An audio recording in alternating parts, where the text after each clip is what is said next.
I think we all could agree that life as we know it right now is crazy. Like, so much stuff is going on and it doesn't look good. But I see people talking about, this is the end, and,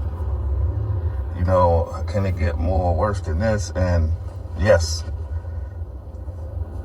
I believe that it's crazy right now, but it is nowhere near what it can be in its worst state. Like, if you ever see the book of Eli, like how the city was, the places he had to go through to get to where he was going, like, that's when things is like at the worst. When people didn't even have nothing to eat, so they was eating each other. That's when you're at the bottom. Right now, it's just warming up, but we're not boiling yet. So just think. Right now, it's okay. It's okay. It's a little bad, but it's not as bad as it could get. It can be way worse. Right now we still have liberties, freedoms, some. You still can go home, go in your refrigerator, grab something, go to the supermarket. Just imagine when there's no more supermarket. There's no more banks, no more jobs. Like, you wake up, go to your job every day, come home, you get a paycheck on Friday. Just imagine if all of that is gone. No more of that. You got to go out in the woods. You might even can't go into the woods and go hunt an animal. Animals is probably scarce. You'd be lucky if you find a rabbit. That's when you know you're at the bottom. That's when you know it don't get any worse. The only thing left to be done is for everything to be on fire and a creature with a tail and horns and pitchforks. A pitchfork is laughing watching you suffer. But calm your soul, because it's a little bad, but it's not as bad as it could be.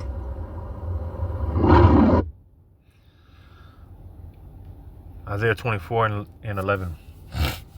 There is a crying for wine in the streets. All joy is darkened. The mirth of the land is gone. Before I get started, I want to give all praises. Call Halayim Yahweh, Ba'ashem Yahweh Shai. Double honors to the apostles, bishops, and elders of Great Millstone. Shalom to you, hopefully elect. I'm your brother Yahweh Call from the Great Millstone Orlando camp, and just back with another video, real quick,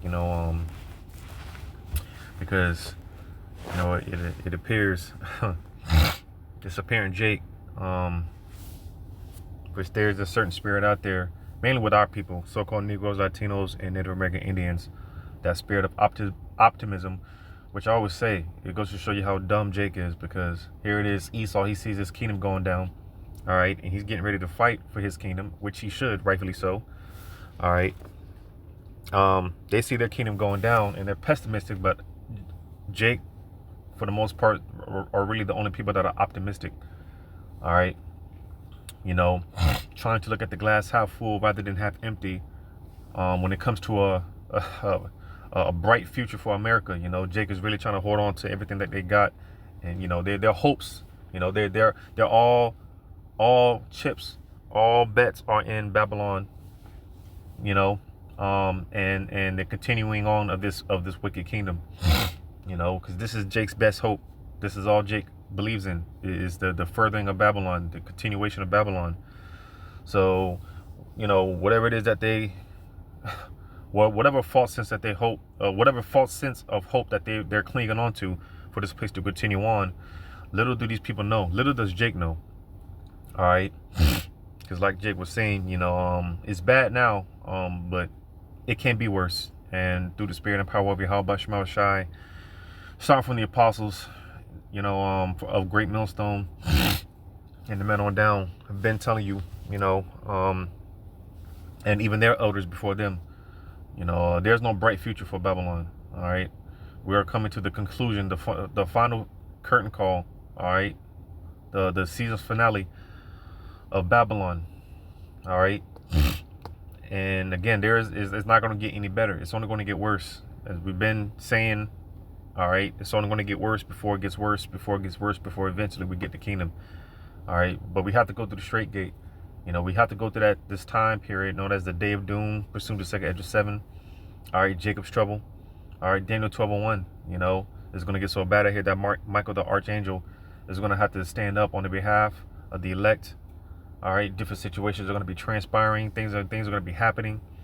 All right, to where divine intervention is going to have to take place. And to speak on that, to mention that Daniel 12:1 again, you know, which should goes to show you how bad it's going to get. There's never been a time when Michael the archangel had to stand up on the behalf of Jake. So that should be an inkling of how bad it's going to get out here. You know, and so much that if the Lord doesn't speed the time up, by the time he does come back, by the time Yahushua does come back, you know, there's not going to be any flesh to be saved.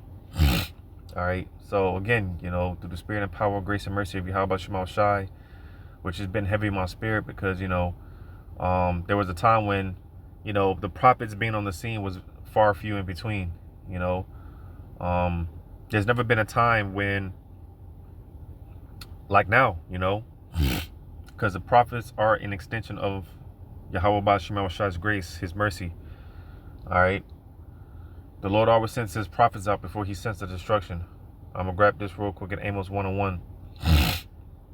It says, the words of Amos, who was among the herdmen of Tekoa, which he saw concerning Israel in the days of Uzziah, king of Judah, and in the days of Jeroboam, the son of Joash, king of Israel, 2 years before the earthquake. So, you know, when you look into this, going into this earthquake, before this particular earthquake took place, Amos was out there 2 years before this earthquake. You know, and of course, that's just one of many examples going into, like I said, the Lord extending his grace, his mercy, you know, sending his prophets before he sends the destruction. The Lord always sends a warning before the destruction. All right. So I was just making a point because, like I was saying, there's never been a time where all these prophets on the earth at one time, you know, now granted, all the 144,000, which are the prophets, are not here on the earth right now. Some of them are in the spiritual realm. But there's never been a time where you have all these prophets on the earth at one time. And that should say something, you know. That means something. That's very heavy, you know. That's very significant. Because being that we're coming into the worst time in history. And again, you know, the Lord is trying to let his people know that, hey, this is it's going to get bad. You know, it's going to get bad out here. You know, and I'm gonna grab this because yeah, it's bad now, but we haven't seen anything yet. Like the scriptures say, this is the beginning of sorrows, right? And people are already tapping out now. People are already, you know, in the panic now. And like Jake was mentioning, you're still able to go through. There's still a means of comfort and convenience in the society. Society's still somewhat intact. You know, we haven't seen anything yet, and people are already losing faith. People are already giving up. You know, people are already tapping out. You know, and we haven't seen nothing yet. So how much more when it's all said and done? All right. Jeremiah 12:4. I'm sorry.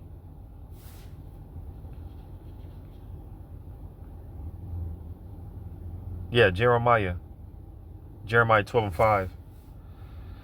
Jeremiah 12:5.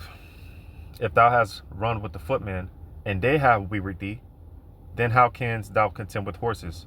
So that's the point. All right. If you can't keep up with the footmen, how much more the horses?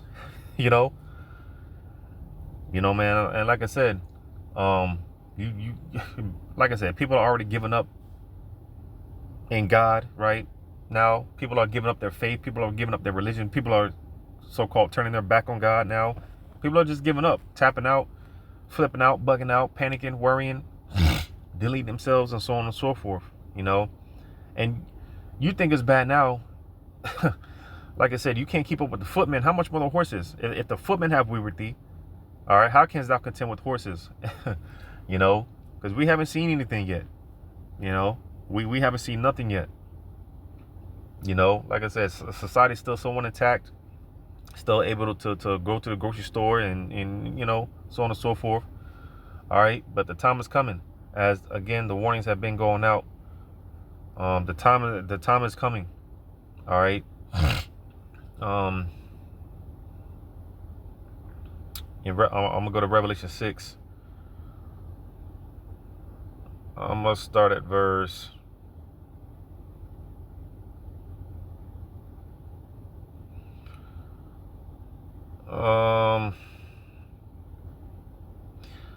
Matter of fact, I'm gonna start at verse Revelation 6:4. And there went out another horse that was red, talking about these red Hebrew Edomites, because Esau is a descendant of Shem, so he is a Hebrew.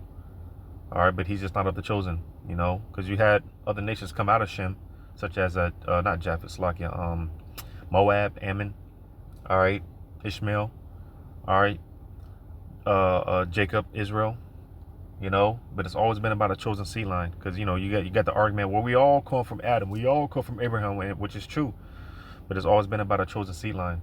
So Esau, he is a red Hebrew Edomite. He's just not of the chosen, nowhere near the chosen. You know, and I'm just put this out there. I always make a point when mentioning this topic, sidebar. We're actually closer to the so-called white man than we are the Africans. For these, you know, jakes that you know are so we're connected to the roots, brother. We got to, you know, the motherland, brother. We come from Africa. No, man, we're actually closer to. We're actually more related to the so-called white man than we are the Hamites, because Ham, he's a descendant. The so-called Africans, they're a descendant of Ham, and again, we descend from Shem. All right, no, you know, Noah's sons, you know, and again, Esau, he is a descendant of Shem, so we're more related to the so-called white man than we are them Hamites. But that's just a sidebar. Nevertheless, Esau is a red Hebrew Edomite. You can go to Genesis. All right, when Esau came out red like a hairy garment, right? So, and you know, the horse just represents power. So again, it said, and there went out another horse that was red, and power was given to him that sat thereon to take peace from the earth. And this is what we're seeing, little by little, orchestrated chaos. All right, because with this whole thing with the migrant crisis, inflation, all right, which we're pretty much the talks of a depression. We're already in a slight, excuse me, they're talking about a recession. All right, we're pretty much already in a depression, man. You know. Esau, he can package it up, make it look pretty, whatever the case may be. But, you know, and that's why there's a lot of distractions going on. And that's why, like, going back to the whole 2020 crisis, you know, that was really a cover-up for how bad things really are. You know, that was just a cover-up for you know, how bad this economy really is, you know, as far as the 2020 crisis. And there's going to be another, you know, event, all right, to once again, because things are only spiraling out of control. For you to think that is there's any slither of hope that you have in this place, it's just like, what's wrong with you, you know? Again, like I said, you know, Jake is just dumb as hell. Jake really doesn't know what's going on. Jake has no clue, you know. Here it is, Esau can see that this kingdom is going down, but here it is, Jake has no idea, and they're optimistic, you know. They believe there's hope, but it's a false hope. You know, you hope in vain. All right. It says power was given to him that sat thereon to take peace from the earth. And like I was saying, you know, orchestrated chaos with this whole migrant situation. The inflation, which is going to in turn lead to hyperinflation. All right, which I like to say super hyperinflation. You know, the price of everything going up. It's just, you know, the list goes on with how bad things are going to get, or how bad things are and how bad things are going to get.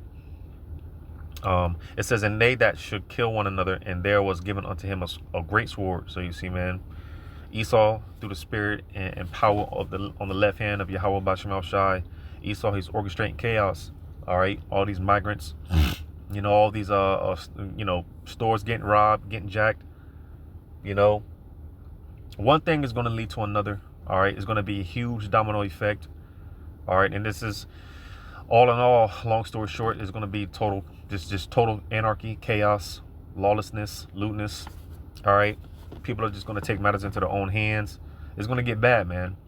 You know, it's going to get bad. And we're seeing that little by little. Little by little. Slowly but surely. All right, with this orchestrated chaos. I'm gonna keep reading in verse 5. And when he had opened the third seal, I heard the third beast say, "Come and see." And I beheld, and lo, a black horse, and he that sat on him had a pair of balances in his hand. Verse 6, it says, "And I heard a voice in the midst of the four beasts say, A measure of wheat for a penny, and 3 measures of barley for a penny. See thou hurt not the oil and the wine." All right, because you see, you know, the scripture say false balances. Let me grab it. I don't want to butcher it. And the fact that this whole society is based off of a false balance. Proverbs 11:1. A false balance is an abomination to the Lord, but a just weight is his delight. All right. So, like I said, that false balance, because this whole system is based off of debt. All right. The ibatyat that you read about in the scriptures. Let me grab that real quick.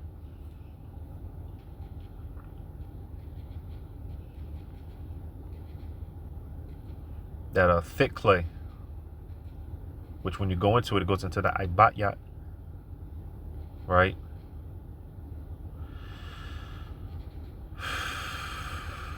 In Habakkuk 2:6, shall not these take up a parable against him?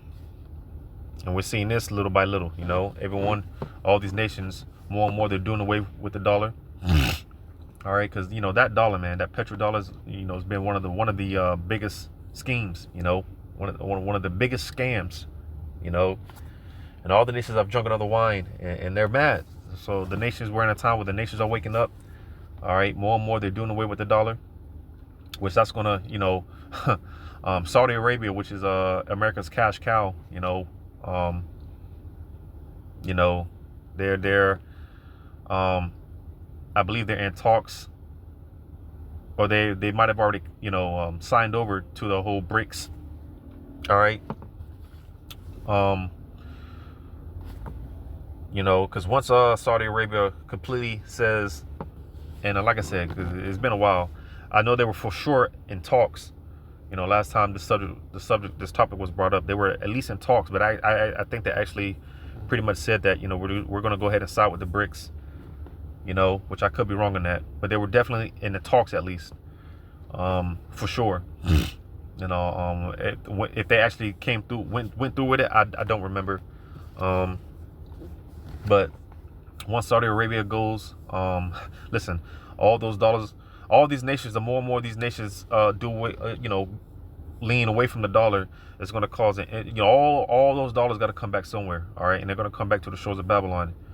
You see, and when you talk about inflation, man, hyperinflation, which, like I said, I like to say super hyperinflation, man, listen, again, you think it's bad now? We haven't seen nothing yet.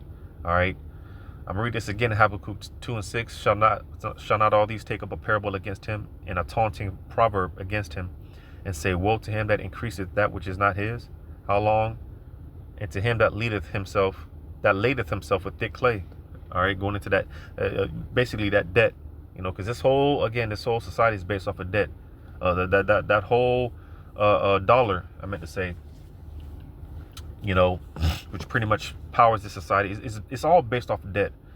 And listen, man, once this thing comes crashing down, man, it's gonna, man, listen, once this thing really blows over, man, the effects are going to be crazy.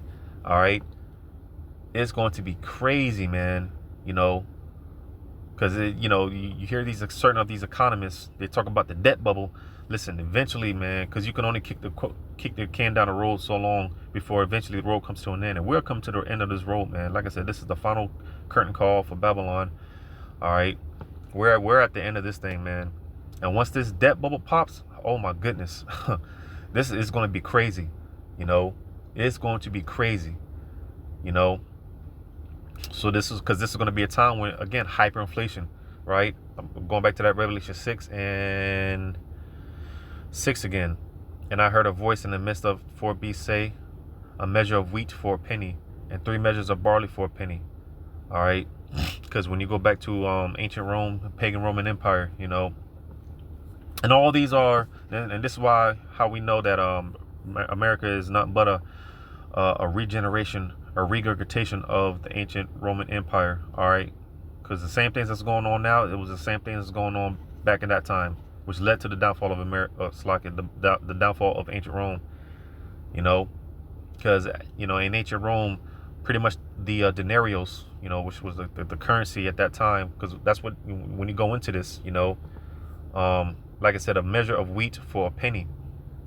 All right, and 3 measures of barley for a penny. Going into that denarios, it said a measure of wheat for a penny. When you go into that denarios, it basically goes into a day's wage. A day's wage, whatever you made in the day, it said a measure of wheat for a penny. So whatever you made for a day, it would end up costing you just to put it in modern terms. It would end up a day's wages of work. What is pretty much it's going to barely be enough to buy you a loaf of bread, if you're lucky enough. Just to paint a picture of the hyperinflation that's getting ready to come to America. All right, because again, it is bad now. The inflation is crazy. Things are getting expensive. The price of everything is going up, and not only that, it's less product, or less quality. All right, and not only is that, it's less product, and we're gonna see it diminishing in these stores, man, in these shelves, man. Less products, less goods in the stores. All right, and not only that, like I said, you're gonna see hyperinflated prices, man. Which the scriptures been talking. This has been throughout the scriptures, like when you read during the time of the siege, the famine of Samaria, calf's dung, being sold for hyperinflated prices. I think I mentioned a donkey's head, which was being sold for hyperinflated prices, which that goes to show you how bad it is, because ain't no meat when you try to, you hungry and you pick up a skeleton, when you pick up the head of an animal, there's hardly any meat on that bone, man. There's hardly any meat on the skull part. But just to show you how bad it is, how bad it was at that time and throughout the different times of famines. All right, it's going to be even worse in this time, man. So a day's wages of work, like I said, the time is coming. One day we're gonna wake up, man, and half a gallon of milk is gonna run you $500, man, $1,000, $1,500, because that's how devalued the monies are gonna be. This dollar, that's how devalued it's gonna be. So what we seen a couple of years ago, people fighting over those chicken sandwiches, man. Listen, people are really about to be at each other's throat over the last, whatever, box of cereal, the last box of tampons, whatever, basic essentials. People are gonna be really at each other's throats. So it's gonna get bad. We haven't seen anything yet. We haven't seen nothing yet. And for Jake to sit up here and continue to think that there's hope, your hope is gonna be in vain. All right. I'm gonna grab this.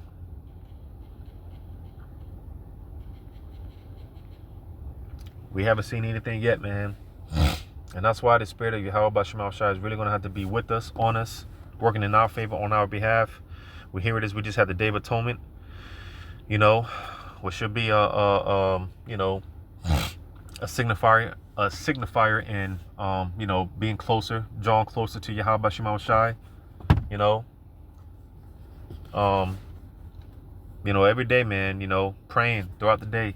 Just staying spiritually in tune, staying as connected to Yahweh Shema Shai as much as possible. There's no coincidence the scriptures talk about cleaving to the Lord, man, like a newborn baby on a mother's tit, because if the Lord's not with you, you're not going to make it, man. There's going to be a lot of death, bloodshed. All right. 2 Ezra 6:22. And suddenly shall the sown place, and that's another thing. It said, and suddenly, the Lord always, throughout the scriptures, man, the Lord is constantly emphasizing that sudden destruction. All right. One day we're just gonna wake up and things are gonna be dystopian. It's just gonna be different. It's gonna be a new way of living. you know. And suddenly shall the sown places appear unsown, and the full storehouses shall suddenly be found empty. And you see, one thing is leading to another. Businesses are being shut down, jobs are being closed. A lot of manufacturers, companies, man, they're packing up shop, going overseas. It's going to get bad, man. The Lord is He's been hitting this bitch on all sides, but the Lord is really about to, um, you know, tear America a new one. The Lord is really hitting this place on all sides, man. From supply chain, just from all angles, and that pressure is being built in the price, man. And this thing is getting ready to spill over, 144 times over, 144% times over, man. This thing is getting ready to spill over, man. Because one thing is going to lead to another. Listen, like I mentioned, when in storehouses, all right, it's bad enough. There's not as much product on the shelf as it used to be at one point in time.